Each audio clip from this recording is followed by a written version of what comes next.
नमस्कार भाइयों। आज हम बहुत इम्पोर्टेंट बात करने वाले हैं। बहुत ही इम्पोर्टेंट बात। ये किसान आंदोलन जो चल रहा है, फार्मर्स प्रोटेस्ट, और जो मोदी जी के खिलाफ, मोदी जी के गवर्नमेंट के खिलाफ जो षड्यंत्र चल रहा है, बहुत बड़ा इंटरनेशनल षड्यंत्र चल रहा है, बहुत ही बड़े लेवल पे चल रहा है। मैं आपको ठीक से समझाना चाहता हूं कि हो क्या रहा है एक्चुअली। 14 में मोदी जीत गए, तो 8 आना मर गया था कांग्रेस। जब 19 में मोदी जीत गए तो करीबन 90% कांग्रेस खत्म हो चुका है, कोई पूछता नहीं कांग्रेस को अभी। और 24 में भी मोदी ही आने वाले हैं, और मैंने कहा था कि 29 में भी मोदी आने वाले हैं। आप मेरा वीडियो देख सकते हैं, मेरे ही चैनल पे है। और 29 में जब मोदी आएंगे, 24 के बाद, तो पूरा देश में जो बीजेपी की जो स्थापना है, जो जड़ें होंगी, इतनी मजबूत हो जाएंगी कि ना उसको कोई हिला सकेगा ना कोई डुला सकेगा। और तब तक कांग्रेस राम नाम सत्य हो जाएगा। और ये कोई नहीं चाहता। स्पेशली होता है कि एक ही पार्टी अगर इतनी जम जाए तो देश के लिए खतरा माना जाता है। वो अच्छा बुरा वो अलग बात है। तो 2 बार जीत चुके हैं, तीसरी बार चौथी बार ना हो, इसके लिए ये गेम प्लान हो रहा है। और मैं आपको समझाता हूँ ये गेम प्लान है क्या एक्चुअली। आप जानते होंगे कि जब डोनाल्ड ट्रंप का हुआ इलेक्शन पिछले साल या इस साल एंड में अमेरिका में, तो आप लोग जानते हो कि 90% लोगों का मानना था कि डोनाल्ड ट्रंप ही जीतेगा। कोई नहीं बोलता था कि बाइडेन जीतेंगे, क्योंकि सभी लोग को पता था कि डोनाल्ड ट्रंप बस ओके। और काफी लोगों को लगा कि डोनाल्ड ट्रंप आसानी से जीत जाएंगे। ऐसा लग रहा था जैसे कि 12 आना 4 आने का होगा, कि 12 आना वोट्स मोदी डोनाल्ड ट्रंप को आ जाएंगे और 4 आना वोट्स बाइडेन को आ जाएंगे। पर क्या हुआ? ऐसा क्या हुआ कि डोनाल्ड ट्रंप हार गए और जो बाइडेन जीत गया। हुआ ये कि 6-8 महीने पहले एक ब्लैक था जो कुछ बदमाशी करते हुए मारा गया, और पुलिस लोगों ने कुछ सख्ती दिखाई, उसे मार दिया अमेरिका में।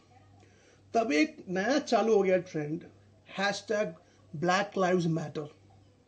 अब ये ब्लैक लाइव्स मैटर के बाद छोटा सा केस था, एक आदमी का इंसिडेंट था, इसे पुलिस लोगों ने निपटा दिया अपने तरीके से। 2-4 लोगों को सस्पेंड कर दिया और 2-4 लोगों पे केस चढ़ा दिए, जो कि आमतौर पे होता है, क्योंकि एक ही आदमी था और एक सिली इंसिडेंट था कि छोटा सा चोर जैसा आदमी था वो, इसलिए उसको ज्यादा सीरियसली नहीं लिया गया। लेकिन ब्लैक लाइव्स मैटर बोल के उसके इंटरनेशनल कैंपेन करा दिया गया। सभी लोगों ने ट्वीट किया, बड़े लोगों ने, छोटे लोगों ने, जो हो सके उन लोगों ने ट्वीट कर करके पूरा इल्जाम लगा दिया डोनाल्ड ट्रंप पे कि वो ब्लैक लोगों को पसंद नहीं करता। He doesn't like blacks, he is anti black. इसलिए उसको पूरी तरह से जिम्मेदार ठहराया गया, उसे दोषी करार दिया गया। और लगे हाथ उसकी बदकिस्मती ये थी कि कोरोना आ गया, उसने भी कई लोगों को मार दिया अमेरिका में। तो वहां के लोगों को ट्वीट कर करके इतना भड़काया गया, इतना इल्जाम लगाया गया डोनाल्ड ट्रंप पे कि वो ब्लैक लोग को पसंद नहीं करता, साथ ही साथ वो न्याय के खिलाफ है, लोगों को बचाना नहीं चाहता। और साथ ही साथ ये भी कहा गया कि कोरोना में उसने मेडिसिन को सप्लाई नहीं किया, इसलिए कोरोना का भी दोषी वही है। यानी कि वैक्सीन तो था नहीं, वो कुछ कर नहीं सकता था, रिसर्च लैब जो चल रहे थे, उसके हाथ में कुछ नहीं था। बीमारी आई, लाखों लोगों को खा गई, पर इल्जाम लगाया गया डोनाल्ड ट्रंप पे। और उसी के साथ ये भी कहा गया कि वो ब्लैक्स को पसंद नहीं करता। तो एक तो हो गया वो ब्लैक्स को पसंद नहीं करने वाला, दूसरा हो गया कि अमेरिकन लाइफ्स को केयर करने वाला नहीं है। ये 2 इल्जाम की वजह से इतना ट्वीट किया गया, इतना कि आखिरकार उसे मार दिया गया। मेरा मतलब है हरा दिया गया। वो भी शॉक हो गया डोनाल्ड ट्रंप ये सोच के कि अरे 7 करोड़ तो पिछले इलेक्शन में लोग वोट डाले थे, उसी तरह 7 करोड़ लोगों ने आज पूरे का पूरा मुझे डाला, अब मैं हार कैसे गया? क्योंकि ये रिट्वीटिंग की वजह से, इतना ज्यादा करने की वजह से हुआ ये कि 7-8 करोड़ लोग जो इलेक्शन में भाग लेते थे अमेरिका में, इस बार करीब उन्हें 15 से 16 करोड़ लोगों ने भाग लिया। जो 15 से 16 करोड़ लोगों ने भाग लिया, उससे हुआ ये 7 करोड़ वोट डोनाल्ड ट्रंप को आ गए और 7.5 से 8 करोड़ वोट अपोजिट में यानी कि जो बाइडेन को आ गए। अब उससे हुआ ये कि इतना ज्यादा वोट आने के बाद भी डोनाल्ड ट्रंप हार गया, क्योंकि वोट डालने के लिए सबको रिक्वेस्ट भेजे गए, इन्विटेशन भेजे गए, ट्विटर पे इतना हंगामा हुआ, black lives matter, corona killer बोल के उसे इतनी तरह से बदनाम किया गया। जो हमेशा वोट नहीं डालते थे, जो घर में बैठे रहते थे, सदियों से आज तक अमेरिका में कभी वोट नहीं डाला गया, वो लोग भी आके वोट डाले और गुस्से से डाले अपोजिट डोनाल्ड ट्रंप कि इसको ब्लैक की परवाह नहीं है, इसको कोरोना का इलाज का परवाह नहीं है, लोग मर रहे, ये मजाक कर रहा है, ऐसे बोल के उसे इतना बदनाम किया गया। उसके बाद 50% वोट्स जो नहीं डालते थे वो लोग ने भी वोटिंग की और उससे हुआ ये कि 50 लाख ज्यादा वोट से जो बाइडेन जीत गया और वो डोनाल्ड ट्रंप सह नहीं पाया। बोला ये क्या हुआ, ये कहां से इतने सारे वोटर्स आ गए, 7-8 करोड़ वोटर डालते थे हमेशा, उसमें से 7 करोड़ मेरे को डाले, तो ये बाकी 8 करोड़ आए कहां से। यानी कि उनको मोटिवेट कर दिया गया, ऑलमोस्ट सभी लोगों को वोट करने के लिए मजबूर कर दिया गया, इनको इतना मैनिपुलेट कर दिया गया कि वो लोग जो कभी वोट नहीं डालते थे उन्होंने डाला और जो बाइडेन को जिताया, डोनाल्ड ट्रंप को हरा के। उसी तरह फार्मर्स प्रोटेस्ट के नाम पे हमारे देश में भी वही हो रहा है। इसको इंटरनेशनल कैंपेन किया जा रहा है फार्मर्स प्रोटेस्ट बोल के, किसान मजदूर यूनियन बोल के जो भी बनाया जा रहा है, उसका मुद्दा इसका वजह है कि हमारे देश में भी 40 से 50% ही वोटिंग होती है, उसके ऊपर नहीं होती। यानी कि जो वोटिंग है, जितने वोट लोग डाल सकते देश में, उसमें से 40-50% वोट करते हैं। ये जो फार्मर्स प्रोटेस्ट बोल के ये ट्विटर पे ऐसे लोगों को कर कर करके युद्ध को ये लोग बेवकूफ बनाएंगे, उनको मोटिवेट करेंगे, इतने लोगों को मोटिवेट करेंगे कि अगर मोदी जी अगर ये किसान आंदोलन, ये जो किसान प्रोटेस्ट है वापस भी ले लेंगे कानून, तो भी ये लोग बंद नहीं करेंगे। वो तभी वो क्या कहेंगे, देखा गलत था इसलिए वापस ले लिया ना, हमको मजबूर करना चाहता था, हमारे जमीनें हड़पना चाहता था, ये काला कानून लेके आके हमको बर्बाद करना चाहता था, इसलिए हमने प्रोटेस्ट किया तो कानून वापस ले लिया। अगर वो नहीं लेता तो ये कहेंगे देखो इनको परवाह नहीं है, ये किसानों की परवाह नहीं करता, ये हमको मारना चाहता है, हमको जिंदा रखना नहीं चाहता। किसी भी हाल में ये लोग मोदी को बदनाम करना चाहते हैं, क्योंकि 24 के लिए आ रहा है।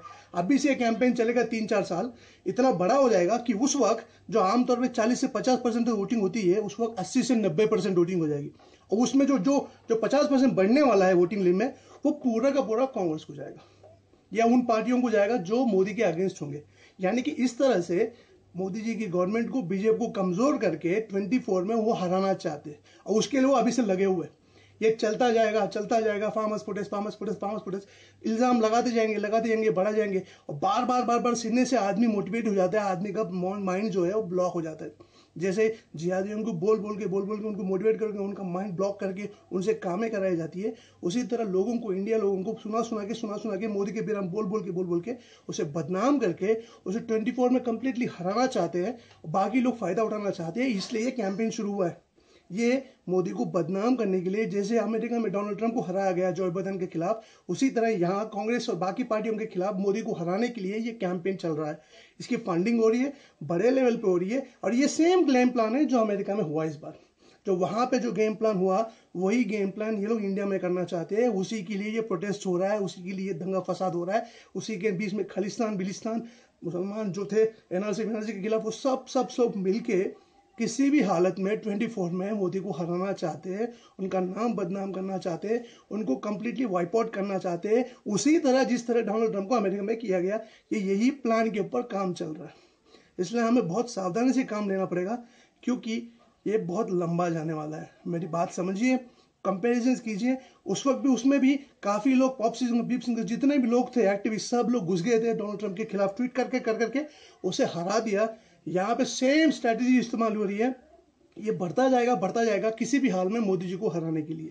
ये एंटी इंडिया चल रहा है, हमारे इंडिया के खिलाफ हो रहा है, ये तरक्की देखी नहीं जा रही है।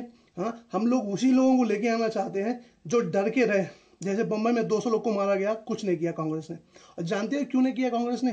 क्योंकि 84 में जब कुछ खिलाफ किया गया था तो उसके दादी को मार दिया। और जब श्रीलंका में बोला गया एलटीटी के खिलाफ, तो राजीव गांधी को मारा गया। अब ये माँ बेटा जो है राहुल गांधी और उसकी माँ सोनिया गांधी, ये डरे हुए, ये कभी भी किसी के खिलाफ एक्शन नहीं लेंगे, क्योंकि उनको लगता है कि कोई बॉम्ब लगे फोड़ देगा या हमारी जान ले। और डर के वजह से ये लोग कोई एक्शन नहीं लेंगे, टेररिस्ट के खिलाफ एक्शन नहीं लेंगे, गुनहगारों के खिलाफ एक्शन नहीं लेंगे, एंटी सोशल एलिमेंट्स के खिलाफ एक्शन नहीं लेंगे, क्योंकि ये डरे हुए लोग हैं, ये सिर्फ सत्ता में बैठेंगे। इसलिए वो जो मसूद था, जो पाकिस्तान का, उसको ये बोलता है राहुल गांधी, मसूद जी इसलिए बोलता है कि कहीं अटैक ना कर दे, यानी कि डरे हुए लोग हैं कांग्रेस के लोग। ये लोग सत्ता के लायक नहीं है, ये ऐसे डरे रहेंगे पाकिस्तान वालों से या टेररिस्ट लोगों से, तो ये क्या देश चलेंगे। तो डरे लोग नहीं चाहिए हमको, मर्द आदमी चाहिए जैसे मोदी है, जो ठिकाने लगाया पाकिस्तान को, 40 मारे तो 400 लोगों मारा, ऐसे वाले चाहिए। तो हमको बचाना है, हमको इंडिया को प्रोटेक्ट करना है। और ये जो हैशटैग 20 है, इसमें चक्कर में युद्ध को पढ़ना नहीं है, किसी को एंटी मोदी नहीं होना है, किसी को एंटी इंडियन नहीं होना है। मेरी बात समझिए, ये बहुत बड़ी साजिश चल रही है, हमको संभल के रहना पड़ेगा, इसलिए मैं नहीं वीडियो बनाया। Thank you.